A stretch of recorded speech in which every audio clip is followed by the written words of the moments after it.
Big boss season 9 ముగింపు దశకు చేరుకుంది. మరికొన్ని వారాల్లో ఈ సీజన్ విజేత ఎవరనేది తెలియనుంది. ఇప్పుడు 12వ వారంలో అందరూ ఊహించినట్టుగానే దివ్య నిఖిత ఎలిమినేట్ అయింది. కామనర్గా సెప్టెంబర్ 12న వైల్డ్ కార్డ్గా హౌస్లోకి అడుగుపెట్టింది దివ్య. రావడంతోనే ఫైర్ బ్రాండ్ల హౌస్లోకి ఎంట్రీ ఇచ్చిన ఈమె దాదాపు 65 రోజుల పాటు హౌస్లో కొనసాగింది. వైల్డ్ కార్డ్ ఎంట్రీ ఇచ్చిన వారిలో ఎక్కువ రోజులు గేమ్లో కొనసాగిన కంటెస్టెంట్గా ఆమె రికార్డ్ క్రియేట్ చేసింది. అయితే బిగ్ బాస్ నుంచి దివ్య భారీగానే రెమ్యునరేషన్ అందుకున్నట్టుగా తెలుస్తోంది.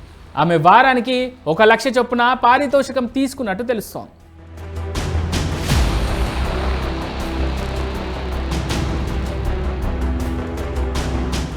అంటే మొత్తం 9 వారాలకు గాను 15 లక్షల వరకు సంపాదించినట్టుగా తెలుస్తోంది.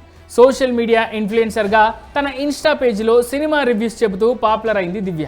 ఆ తర్వాత బిగ్ బాస్ అగ్ని పరీక్షలో సెలెక్ట్ అయింది. కానీ బిగ్ బాస్ హౌస్లోకి మాత్రం వైల్డ్ కార్డ్ కామనర్గా అడుగుపెట్టింది.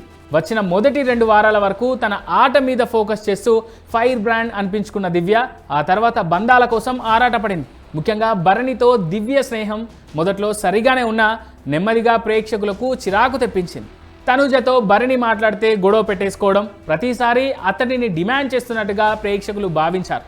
దివ్య వచ్చిన తర్వాతే భరణి ఆట తగ్గిందంటూ భరణి ఫ్యాన్స్ అభిప్రాయం వ్యక్తం చేశారు. ఇటీవల తనుజ, భరణి, దివ్య గొడవ సైతం ఆమె ఎలిమినేట్ అవ్వడానికి ప్రధాన కారణాలు అని చెప్పొచ్చు. మొత్తానికి టాప్ 5 అవ్వాల్సిన కంటెస్టెంట్ 12వ వారంలోనే బయటికి వచ్చేసింది.